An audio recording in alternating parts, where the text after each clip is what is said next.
Good afternoon student. मैं मनोज जांगड़ा अपने YouTube channel CBSE math गुरुजी पर आप सभी का स्वागत करता हूं। क्लास 12th में बच्चों आज का हमारा टॉपिक है properties of determinant. Properties of determinant बच्चों मैट्रिक्स एंड डिटरमिनेंट टॉपिक का ये जो टॉपिक है हमारा प्रॉपर्टीज़ ऑफ डिटरमिनेंट, ये one of the most important topic है बच्चों। इस पूरे चैप्टर की अगर बात की जाए तो प्रॉपर्टीज़ ऑफ डिटरमिनेंट एक ऐसा टॉपिक है बच्चों जिसमें हमें समझने की बहुत हद तक ज़रूरत है।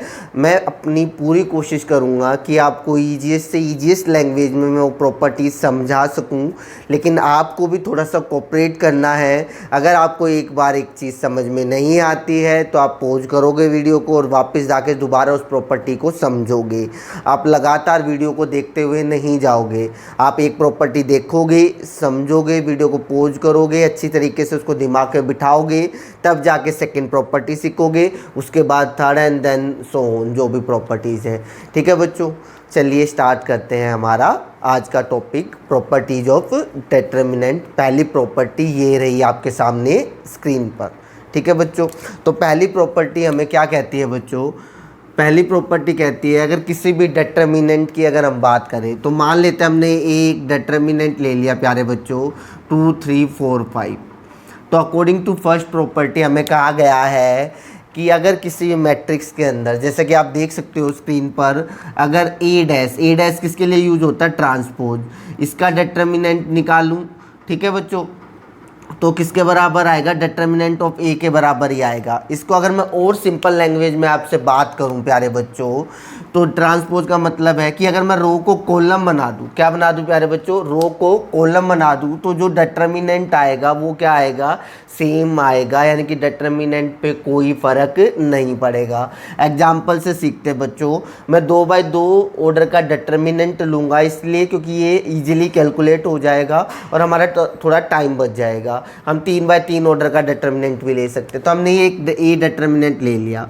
अब हमने क्या किया प्यारे बच्चों? इसकी रोज़ को कॉलम में कन्वर्ट कर दिया। रोज़ को किस में कन्वर्ट कर दिया? कॉलम के अंदर कर दिया। समझ गए बात को? तो अब हम देखते हैं दोनों केसेस में जो डिटरमिनेंट की वैल्यू आ रही है वो सेम आ रही है या नहीं आ रही। तो पहले केस में आप देख सकते हो 2 5 जा 10, 4 3 जा 12, और 10 में से 12 गया, कितने आ गया प्यारे बच्चों? -2। दूसरा केस यानी कि जब हमने रो को क्या बना दिया? कॉलम बना दिया। उस केस में भी आप देखो बच्चों 2 5 जा 10, 3 4 जा 12, आप फिर से देख सकते हो ये -2। तो इन दोनों केसेस में जो वैल्यू ऑफ डिटरमिनेंट आई है प्यारे बच्चों वो क्या है? सेम है। समझ में आई बात? एक बार फिर से समझते हैं बच्चों। पहली प्रॉपर्टी क्या कहती है कि किसी भी डिटरमिनेंट के रो को अगर मैं कॉलम में कन्वर्ट कर दूं, या टेक्निकल साउंड में अगर मैं बात करूं तो किसी भी मैट्रिक्स का एक ट्रांसपोज कर दूं, तो ट्रांसपोज करने के बाद जो डिटरमिनेंट आएगा वो सेम आएगा, वो सेम आएगा। ध्यान रहे बच्चों, आगे बात समझ में। तो प्रॉपर्टी नंबर 1 यही थी कि अगर हम किसी भी रो को कॉलम में ट्रांसफॉर्म कर दे तो जो वैल्यू ऑफ डिटरमिनेंट है उस पर कोई फ़र्क नहीं पड़ता है। क्लियर हो गया बच्चों प्रॉपर्टी नंबर 1। प्रॉपर्टी नंबर 2 बच्चों आपकी स्क्रीन पर ये रही। ठीक है, तो सेकंड प्रॉपर्टी में जैसा कि आप पढ़ सकते हो बच्चों, उसमें क्या लिखा है कि हम दो रो, यहाँ पे ध्यान रखो बच्चों, पहली प्रॉपर्टी में था रो को कॉलम के साथ इंटरचेंज कर रहे थे। प्रॉपर्टी नंबर सेकंड में है बच्चों 2 रो या 2 कॉलम। फिर से सुनते हैं बच्चों, 2 रो या 2 कॉलम को आपस में इंटरचेंज कर दूं तो जो वैल्यू ऑफ डिटरमिनेंट है, जो डिटरमिनेंट की वैल्यू है उसका साइन चेंज हो जाएगा। मतलब क्या बच्चों? एग्जाम्पल से समझते हैं फिर से दूसरे प्रॉपर्टी में। प्रॉपर्टी नंबर 2 कहते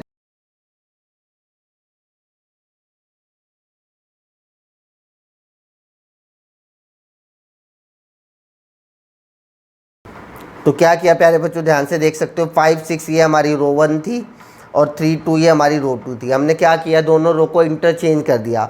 अब इंटरचेंज करने के बाद प्यारे बच्चों हमें ये देखना क्या फ़र्क पड़ता है। तो यहाँ पे जो हम डिटरमिनेंट निकालेंगे 5 2 जा कितना आ गया? 10, 3 6 जा 18, कितना आ गया प्यारे बच्चों? -8। अगर इस केस में आप डिटरमिनेंट निकालोगे 6 3 जा 18, 5 2 जा 10, कितना आ गया प्यारे बच्चों? 8। आप क्लियरली ऑब्जर्व कर सकते हो बच्चों यहाँ पर ये चीज़ कि पहले जो वैल्यू थी वो -8 थी, बाद में जो वैल्यू आई वो +8। दैट मीन्स जो डिटर्मिनेंट था उसका साइन क्या हो गया, चेंज हो गया। साइन चेंज होने का मतलब अगर पहले ये वैल्यू नेगेटिव थी तो बाद में ये वैल्यू किसकी होगी प्यारे बच्चों, पॉजिटिव होगी। यानी कि प्रॉपर्टी नंबर 2 हमें समझा रही है कि किसी भी दो रो को मैं आपस में चेंज कर दूं या दो कॉलम को आपस में चेंज कर दूं, जो साइन है किसका, साइन डिटर्मिनेंट का, वो चेंज हो जाएगा। फॉर एन एग्जांपल, अगर पहले आप कोई डिटर्मिनेंट सोल्व कर रहे हो उसकी वैल्यू +4 आ रही है और आप रो चेंज करने के बाद डिटर्मिनेंट निकालते हो प्यारे बच्चों, तो कितना आ जाएगा, -4 आ जाएगा। यानी कि जो साइन है वो चेंज हो जाएगा, यानी कि पॉजिटिव जो वैल्यू है वो किस में कन्वर्ट हो जाएगी, नेगेटिव में, और नेगेटिव जो किस में कन्वर्ट हो जाएगी, पॉजिटिव में। समझ में आया बच्चों? अब तक हम 2 प्रॉपर्टीज़ कर चुके हैं। तीसरी प्रॉपर्टी बच्चों आपकी स्क्रीन पर ये रही। तीसरी प्रॉपर्टी में वो हमसे कहना चाहता है बच्चों, किसी भी डिटर्मिनेंट की अगर कोई भी दो रो या दो कॉलम आइडेंटिकल है, आइडेंटिकल का मतलब होता है सेम है, तो उस डिटर्मिनेंट की जो वैल्यू आएगी वो वैल्यू क्या आएगी, 0 आएगी। ठीक है, तो वैल्यू 0 आएगी। चेक करते हैं हम किसी भी एग्जाम्पल को लेके। हमने एक डिटर्मिनेंट ले लिया प्यारे बच्चों, 1 2 4 1 2 4 5 6 8। समझ पा रहे हो? यहाँ पे आप चेक कर सकते हो बच्चों, इस डिटर्मिनेंट की जो रो 1 है और जो रो 2 है वो दोनों की दोनों बिल्कुल सेम है। ठीक है, अब हमें चेक करना है इसका जो डिटर्मिनेंट आ रहा है वो 0 आ भी रहा है या नहीं आ रहा है। ठीक है, तो 1, ठीक है, 1 की लाइन में छोड़ दिया, 2 8 जा 16, 6 4 जा 24। ठीक है, -2, 2 की लाइन में छोड़ा, 8 1 जा 8, 5 4 जा 20, फिर 4 प्यारे बच्चों, 4 की लाइन में देखोगे, 6 1 जा 6, 5 2 जा 10। ठीक है, सोल्व करके देखते हैं प्यारे बच्चों। 16 में से 24 गया, माइनस का 8, 8 में से 20 गया, माइनस का 12, -12 2 जा प्लस का 24। ठीक है, 6 में से 10 गया, कितना बच गया, -4, 4 4 जा 16, -16 -8 माइनस का 24 प्लस का 24 डेट इज इक्वल्स टू 0। तो मतलब इस प्रॉपर्टी का क्या यूज है बच्चों, जब भी आपके सामने कोई ऐसा डिटर्मिनेंट आता है जिसके अंदर कोई भी दो रो या दो कॉलम सेम है, तो आपको उस डिटर्मिनेंट को एक्सपैंड करने की ज़रूरत नहीं है। आप डायरेक्ट उस डिटर्मिनेंट की जगह क्या लिख सकते हो, 0 लिख सकते हो। समझ पा रहे बच्चों क्या कहना चाहता हूँ मैं? एक और एग्जाम्पल ले लो आप यहाँ पे। मान लो मैंने एक डिटर्मिनेंट ले लिया प्यारे बच्चों, ठीक है, ABC, A1 2 3 ABC। अगर आप इस डिटर्मिनेंट को देखो बच्चों, इसकी जो रो 1 है, ठीक है, ये रो 1 और ये रो 3 दोनों सेम है बच्चों। अगर ये दोनों सेम है तो बच्चों इस डिटर्मिनेंट को आपको एक्सपैंड करने की ज़रूरत नहीं है। आप डायरेक्ट इसकी जगह वैल्यू क्या लिख सकते हो प्यारे बच्चों, 0 लिख सकते हो। समझ में आई बात? तो ये तो हो गया एक पोर्शन। जैसा कि आप प्रॉपर्टी में पढ़ पा रहे हो, यहाँ 2 वर्ड लिखे हैं बच्चों, एक आइडेंटिकल और दूसरा लिखा प्रपोर्शनल। अब इस प्रपोर्शनल वर्ड का मतलब क्या होता है? प्रपोर्शनल वर्ड का मतलब होता है सेम रेशो। उसका भी एक एग्जाम्पल हम ले लेते हैं बच्चों यहाँ पर। चलो बच्चों देखते हैं एक एग्जाम्पल। हमने एक डिटर्मिनेंट ले लिया प्यारे बच्चों, इसमें फर्स्ट कॉलम है ABC 1 2 4 और 2A 2B 2C।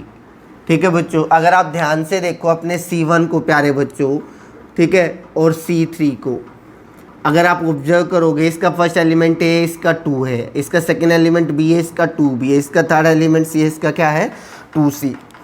कहने का मतलब क्या है कि ये C1 और C3 प्रपोर्शनल है। प्रपोर्शनल मतलब अगर इनकी रेशो निकाली जाए बच्चों, तो वो रेशो क्या आएगी, सेम।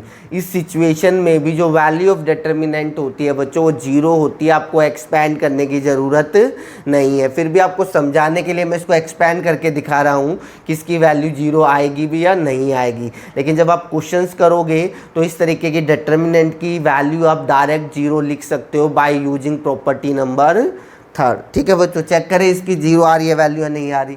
तो देखो बच्चों A, ठीक है, A की लाइन में आप छोड़ोगे तो 2 2 जा 4C, ठीक है, 4 2 जा 8B, माइनस का 1, ठीक है बच्चों, 2BC, और यहाँ पे भी क्या आ जाएगा प्यारे बच्चों, माइनस का 2BC प्लस का 2A की लाइन में छोड़ोगे तो 4B और माइनस का 2C। ठीक है बच्चों, चेक करें क्या आएगा। अब ए की 4c से करोगे प्यारे बच्चों कितना आ जाएगा 4ac। इसी तरीके से ए की 8b से करोगे 8bc। ठीक है, 2bc में से 2bc गया 0, 0 इंटू समथिंग मल्टीप्लाई करोगे क्या आएगा प्यारे बच्चों 0। इसी तरीके से आप यहाँ देख सकते हो 2 4 जा 8ab। ठीक है बच्चों, और 2 2 जा 4ac। ठीक है, माइनस का 4ac प्लस का 4ac कैंसल आउट। ठीक है, यहाँ पे हमने गड़बड़ कर दी बच्चों, 8ab आएगा यहाँ पर। इसी तरीके से प्लस 8ab से माइनस 8ab आ गया, कितना आ गया प्यारे बच्चों 0 आ गया। यानी कि प्रॉपर्टी नंबर 3 हमें ये समझाती है बच्चों कि किसी भी डिटर्मिनेंट के अंदर अगर कोई भी 2 रो या 2 कॉलम सेम आ जाए या आइडेंटिकल, सेम आइडेंटिकल एक ही बात है, या प्रोपोर्शनल आ जाए, इन दैट केस जो वैल्यू ऑफ डिटर्मिनेंट होती है प्यारे बच्चों वो क्या होती है 0।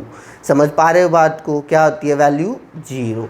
चलिए अगली प्रॉपर्टी पर। चौथी प्रॉपर्टी में जैसे कि वो पढ़ पा रहे हो आप बच्चों, हम देख सकते हैं कि वो क्वेश्चन में कह रहा है हमसे, प्रॉपर्टी में कह रहा है हमसे कि किसी भी डिटर्मिनेंट की अगर किसी एक रो को हम किसी कांस्टेंट से मल्टीप्लाई कर दें तो जो डिटर्मिनेंट की वैल्यू है वो भी उस कांस्टेंट से मल्टीप्लाई हो जाएगी। इसको एग्जांपल से समझाने की ज़्यादा कोशिश करता हूं बच्चों। एक बार एग्जांपल देता हूं, फिर उसके बाद समझेंगे दोबारा से कि ये प्रॉपर्टी है क्या। हमने एक डिटर्मिनेंट ले लिया प्यारे बच्चों 1 2 3 4। ठीक है, मैंने क्या किया, इस डिटर्मिनेंट को बच्चों पहली जो रो है इसकी मैंने 2 से मल्टीप्लाई कर दिया, इस पहली रो को 2 1 जा 2 2 2 जा 4, और ये दूसरी रो एज इट इज़ लिखी। अब इन दोनों केसेस में हम ये देखेंगे कि डिटर्मिनेंट कितना आ रहा है और उस पर क्या इफेक्ट पड़ रहा है। 4 1 जा 4, 3 2 जा 6, तो जो डिटर्मिनेंट आया कितना है प्यारे बच्चों -2। इस केस की बात करूँ तो 4 2 जा 8, 3 4 जा 12, डिटर्मिनेंट कितना आया -4। As you can clearly observe बच्चों, यहाँ डिटर्मिनेंट -2 था, यहाँ -4 है, तो ये कब आया होगा जब हमने किससे मल्टीप्लाई की 2 2 जा -4। तो ध्यान से अगर आप ऑब्जर्व करो तो हमने रो 1 को किससे मल्टीप्लाई किया था बच्चों 2 से मल्टीप्लाई किया था, तो जो नया डिटर्मिनेंट आया हमारा वो भी किससे मल्टीप्लाई होके आया 2 से मल्टीप्लाई होके आया। समझ पा रहे हो ये प्रॉपर्टी क्या कह रही है। तो ये प्रॉपर्टी कह रही है बच्चों किसी भी रो या कॉलम को अगर आप किसी कांस्टेंट से मल्टीप्लाई करते हो प्यारे बच्चों तो जो डिटर्मिनेंट की वैल्यू है वो भी उसी कांस्टेंट से क्या हो जाएगी मल्टीप्लाई हो जाएगी। समझ पा रहे हो इस बात को। इस प्रॉपर्टीज़ में क्या दिया है बच्चों, अगर आपको थोड़ी बहुत भी दिक्कत है बच्चों तो इन प्रॉपर्टीज़ के ऊपर इनका यूज कैसे होगा जब मैं क्वेश्चन सीरीज पार्ट 1 लेके आऊँगा तो वहाँ पे मैं आपको बताऊँगा इन प्रॉपर्टीज़ का क्वेश्चन में यूज कैसे होना है, या फिर ये प्रॉपर्टी जो हम पढ़ रहे हैं इनका हमारे लिए बेनिफिट क्या है, हमें इनका यूज क्या है, पढ़ क्यों रहे हैं हम ये प्रॉपर्टी। बच्चों कोई भी चीज़ या मैथमेटिक्स में किसी भी चीज़ की जब हम प्रॉपर्टी पढ़ते हैं वो प्रॉपर्टी हमारे काम को सिंप्लीफाई करने के लिए यूज होती है। सिंप्लीफाई मतलब जैसे हमने अभी इससे पिछली प्रॉपर्टी में सीखा कि कोई भी 2 रो सेम है तो वैल्यू ऑफ डिटर्मिनेंट क्या हो जाएगी 0। तो वहाँ पे हमारे पास 2 ऑप्शन है, या तो हम डिटर्मिनेंट को एक्सपेंड करेंगे प्यारे बच्चों, ठीक है, और या फिर हम प्रॉपर्टी का यूज कर सकते हैं। तो प्रॉपर्टी का अगर मैं यूज करूँगा तो डायरेक्ट मैं वहाँ पे 0 लिख सकता हूँ। क्यों? क्योंकि हमने एक प्रॉपर्टी सीखी है कि किसी भी डिटर्मिनेंट के अंदर कोई भी 2 रो या 2 कॉलम सेम होती है तो वैल्यू ऑफ डिटर्मिनेंट क्या होती है 0 होती है। तो उसी तरीके से हम बाकी का प्रॉपर्टीज़ का भी यूज कर सकते हैं। तो टोटल बच्चों अब तक हमने 4 प्रॉपर्टी पढ़ ली, ये थोड़ी सी दिक्कत नहीं देती, लेकिन 5वीं और 6ठी प्रॉपर्टी को थोड़ा ध्यान से पढ़ना है आपको। बड़ा आराम से वीडियो को पॉज करके पहले ध्यान से समझना कि क्या लिखा गया है, फिर मैं उसको हिंदी में ट्रांसलेट करके समझाऊंगा और फिर आपको एग्जांपल दूंगा कि वो कहना क्या चाहता है। इन प्रॉपर्टीज़ पे अपनी थोड़ी सी ज़्यादा एफर्ट दो और इन प्रॉपर्टीज़ को मैं क्वेश्चन में ही ज़्यादा एक्सप्लेन आपको कर पाऊँगा कि क्वेश्चन में कैसे ये यूज होंगी। ठीक है, फिलहाल राइट नाउ जितनी पॉसिबल एफर्ट मैं कर सकता हूँ आपको समझाने की उतनी हम करते हैं, ट्राई करते हैं मिलके। ठीक है बच्चों, तो आपके सामने 5वीं प्रॉपर्टी ये रही स्क्रीन पर।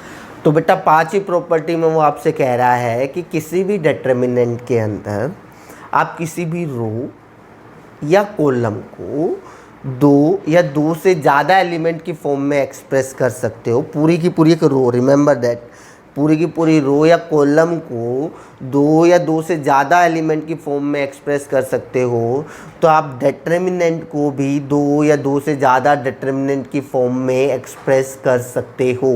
तो इसको हम एग्जाम्पल से ज़्यादा बेटर समझ पाएंगे बच्चों। एक एग्जाम्पल लेते हैं। हमने एक डिटर्मिनेंट ले लिया प्यारे बच्चों a प्लस बी, और यह हमने ले लिया p प्लस सी। ठीक है बच्चों, तो आप इस डिटर्मिनेंट को ध्यान से देखो बच्चों। इस डिटर्मिनेंट के अंदर ये जो हमारे C1 है कॉलम 1, यहाँ पे जो कॉलम 1 के एलिमेंट है वो दो एलिमेंट की फॉर्म, दो एलिमेंट को प्लस करके बन रहे हैं, a plus b and b plus c. तो ये जो प्रॉपर्टी हमें फ्रीडम दे रही है, ये अकॉर्डिंग टू दिस प्रॉपर्टी ये कह रहा है कि आप इस एक डिटर्मिनेंट को दो अलग अलग डिटर्मिनेंट की फॉर्म में स्प्लिट कर सकते हो। उन दोनों डिटर्मिनेंट की वैल्यू का जो सम आएगा वो वही आएगा जो पहले डिटर्मिनेंट में था। दैट मीन्स अगर मैं इस डिटर्मिनेंट की वैल्यू निकालूँ, एक्सपैंड करूँ, जो आंसर आएगा, और इन दोनों डिटर्मिनेंट को एक्सपैंड करके जो आंसर आएगा वो क्या आएगा, सेम आएगा। तो किसी भी डिटर्मिनेंट की एक रो की बात करूं मैं प्यारे बच्चों या कॉलम की बात करूं, तो उसके अगर मैं दो या दो से ज़्यादा एलिमेंट की फॉर्म में सेपरेट कर सकता हूं, तो उस डिटर्मिनेंट को भी मैं स्प्लिट कर सकता हूं दो या दो से ज़्यादा डिटर्मिनेंट की फॉर्म में।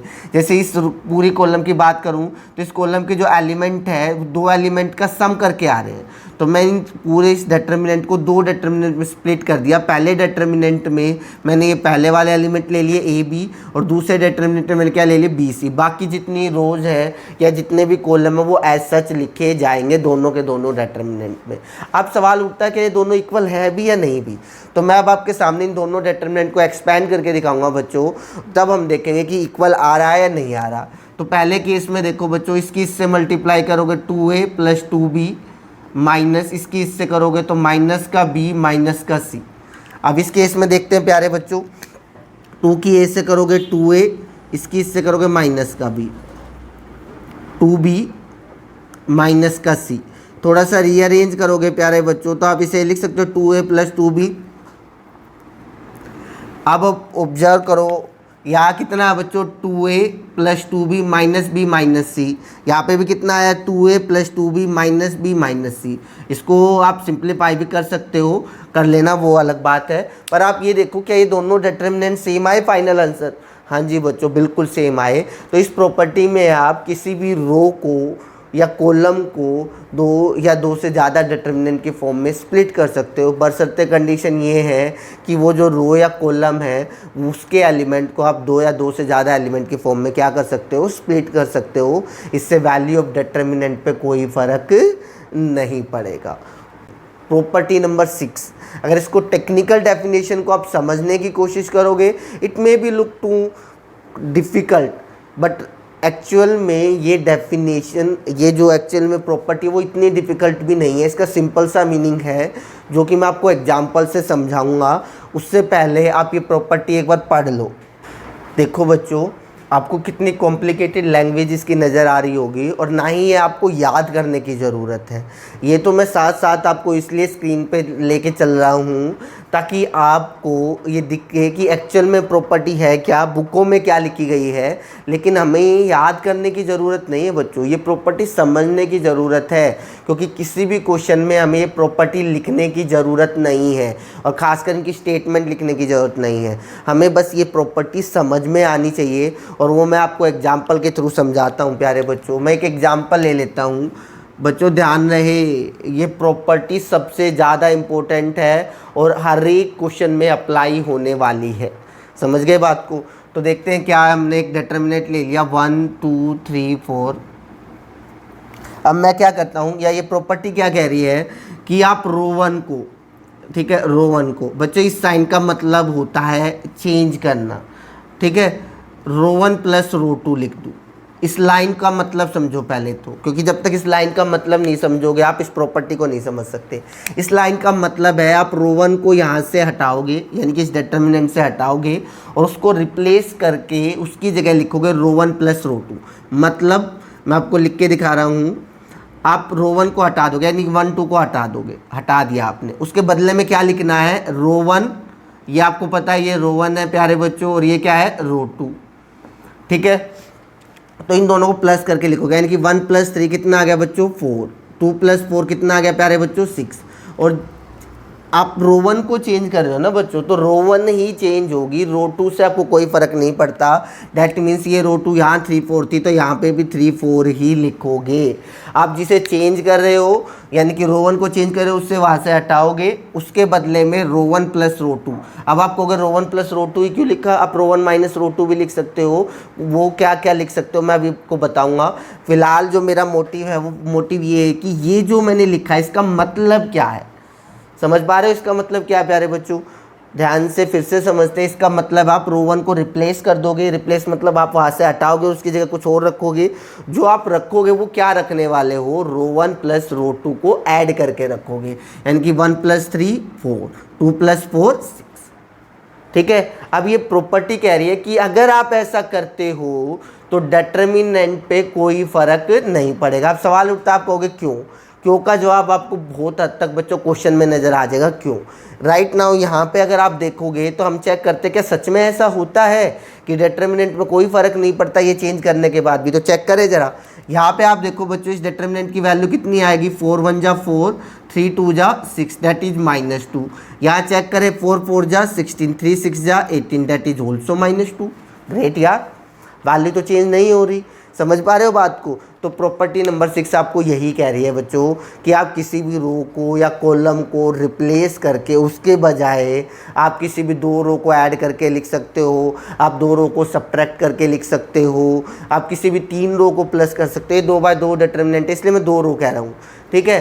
3/3 का तो आप किसी भी तीनों रो को प्लस कर सकते हो, तीनों रो में से किसी रो में से किसी को माइनस कर सकते हो, किसी को प्लस कर सकते हो। और भी प्रॉपर्टी हम लगा सकते हैं जैसे कि आप रो 1 को चेंज कर सकते हो, रो 1 + ट्वाइस ऑफ रो 2। आप कहोगे यहाँ पे बच्चों आपने ट्वाइस ही क्यों लिखा, बेटा आप 2 3 4 5 6 7 8 कुछ भी लिख सकते हो, कोई भी नंबर लिख सकते हो यहाँ पर। समझ गए। इससे डिटर्मिनेंट पे कोई फ़र्क नहीं पड़ेगा। चेक करके देखें एक बार। चलो चेक करके देखते हैं। इस डिटर्मिनेंट पे मैं रो 1 को हटा रहा हूँ। रो 1 हटा के क्या लिखना है, रो 1 + ट्वाइस ऑफ रो 2, यानी कि रो 1 + ट्वाइस ऑफ रो 2, यानी कि रो 2 को पहले 2 से मल्टीप्लाई करोगे फिर इसमें ऐड करोगे। तो 3 2 जा 6 + 1 कितना आ गया प्यारे बच्चों 7। ठीक है। 4 2 जा 8 + 2 कितना आ गया 10। और मैंने थोड़ी देर पहले ही बताया था आप रो 1 को चेंज कर रहे हो तो रो 1 को चेंज कर दिया, रो 2 से आपको कोई फ़र्क नहीं पड़ना चाहिए। अब इस केस में डिटर्मिनेंट निकाल के देखिए क्या, 7 4 जा 28, 3 10 जा 30 which is also equals to -2 -2 -2 -2। समझ पा रहे हो बच्चों, कोई दिक्कत।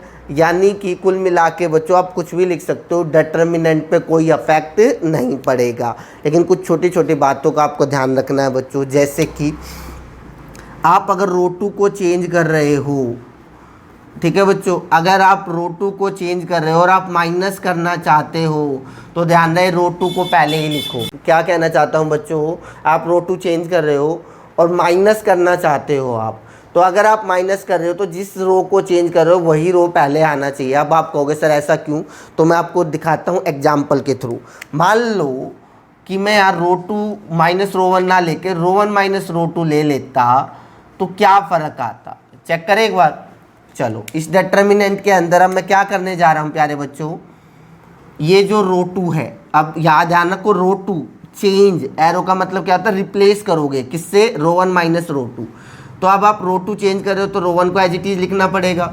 अब रो 2 को क्या लिख रहे हो, रो 1 माइनस रो 2, तो 1 - 3 कितना आ गया -2, और 2 - 4 कितना आ गया प्यारे बच्चों -2। अब डिटर्मिनेंट निकाले जरा, कितना आ रहा है -2 -4, माइनस माइनस प्लस का 4, और डिटर्मिनेंट कितना आ गया +2। तो ध्यान से देखो बच्चों, इन सभी केस में डिटर्मिनेंट आ रहा था -2 और इस केस में क्या आ गया प्यारे बच्चों +2। डिटर्मिनेंट कितना आ गया प्लस, तो किसका चेंज हो गया, साइन चेंज हो गया। लेकिन अगर आप ऊपर वाली प्रॉपर्टी लगाते तो यहाँ पे भी -2 ही आएगा। तो यू मेक श्योर प्यारे बच्चों, जब आप ऑपरेशन लगा रहे हो और खासकर माइनस साइन आ रहा है तो आप जिस रो को चेंज कर रहे हो उसी रो को पहले लोगे। अगर आप ये ऑपरेशन लगाते तो यहाँ पे वैल्यू जो आती वो -2 ही आती। ठीक है। इसी तरीके से जब आप मल्टीप्लाई कर रहे हो किसी भी नंबर की तो आप सेकंड जो भी चेंज कर रहे हो उससे मल्टीप्लाई नहीं करोगे। यानी कि अगर आप रो 1 चेंज कर रहे हो तो इस रो 1 की किसी नंबर से मल्टीप्लाई नहीं करोगे। तुम कहोगे सर कर दी, तो चेक कर लेते हैं, कर दी तो क्या आ गया। मान लो मैंने एक ऑपरेशन लगाया, रो 1 को चेंज किया twice of row 1 plus row 2, तो देखते हैं क्या फ़र्क आएगा। रो 1 को चेंज कर दिया, यानी कि 1 2 हटा के इसके बदले में क्या लिखना है, twice of row 1 plus row 2, यानी कि 2 1 जा 2 प्लस 3 7, 2 2 जा 4 प्लस 4 8। और जैसा कि मैं कई बार बता चुका हूँ बच्चों, आपने रो 1 को चेंज किया तो रो 2 एज इट इज ही लिखनी पड़ेगी। इन दैट केस आप डिटर्मिनेंट ध्यान से देखो, 7 4 जा 28, 3 8 जा 24 और ठीक है, तो कितना आ गया प्यारे बच्चों, 4। या डिटर्मिनेंट कितना था, -2, या कितना आ गया 4। तो जो नंबर था उसकी भी 2 से क्या होगी, मल्टीप्लाई होगी। इसीलिए आपको दो बातों का ध्यान रखना है, जिसको आप चेंज कर रहे हो उससे किसी नंबर की मल्टीप्लाई नहीं करोगे, ठीक है। और माइनस अगर आप कर रहे हो तो जिसे चेंज कर रहे हो वो आपको रो पहले लिखनी है या कॉलम। मैंने हर जगह रो लिया है बच्चों, आप इसकी जगह कॉलम भी ले सकते हो, लेकिन ध्यान रहे यहाँ कॉलम और यहाँ रो नहीं, या तो सारे के सारे कॉलम होंगे या सारे के सारे क्या होंगे, रो होंगे। समझ पा रहे हो बच्चों बात को। मुझे पता है बच्चों आपको ये प्रॉपर्टी समझने में दिक्कतें हो रही हैं, क्योंकि अभी अभी आप 12th क्लास में नए नए आए हो, क्योंकि सेशन स्टार्ट हुआ है, तो बच्चों थोड़ा सा वक्त लग सकता है, लेकिन जैसे जैसे आप इसमें टाइम स्पेंड करोगे ये प्रॉपर्टीज़ आपको मुश्किल नहीं लगेंगी। आई मेक श्योर कि प्रॉपर्टीज़ के जो क्वेश्चन है प्यारे बच्चों, आई मेक श्योर बच्चों प्रॉपर्टीज़ के क्वेश्चन मैं आपके लिए इतने आसान कर दूं कि आपको कोई दिक्कत नहीं आए। और मैं इस चीज़ की आपको गारंटी भी देता हूँ, जब मैं क्वेश्चंस पार्ट लेके आऊँगा प्रॉपर्टीज ऑफ डिटर्मिनेंट के ऊपर, आपको बिल्कुल भी प्रॉब्लम नहीं आने वाली है। 90% क्वेश्चन की मेरी गारंटी बच्चों, 10% क्वेश्चन इस चीज़ पे डिपेंड करते हैं कि आप उन क्वेश्चंस में कितनी मेहनत करते हो। आप बस प्रैक्टिस करते जाओ, प्रैक्टिस करते जाओ, रिजल्ट आपके फेवर में होगा। मैथ मुश्किल ज़रूर है लेकिन नामुमकिन नहीं है, ठीक है। आप बस प्रैक्टिस करो, क्वेश्चन पे थोड़ा सा टाइम स्पेंड करो, खासकर कॉन्सेप्ट पे। Let me clear one point class कि ये प्रॉपर्टीज़ आपको याद नहीं करनी है। ये जो इंग्लिश में आपके सामने स्टेटमेंट बार बार स्क्रीन पे नज़र आ रही थी, ये स्टेटमेंट आपको याद नहीं करनी है प्यारे बच्चों, ये आपको सिर्फ समझनी है। आपको पता होना चाहिए कि इन प्रॉपर्टीज़ में क्या होता है, क्योंकि जब हम क्वेश्चन करेंगे तो वहाँ हमें प्रॉपर्टी लिखनी नहीं है, ठीक है ना। बस हमें पता होना चाहिए, तभी हम उन प्रॉपर्टीज़ का वहाँ पे क्या कर सकते हैं, यूज कर सकते हैं। समझ पा रहे हो बच्चों, कोई दिक्कत? Thank you class.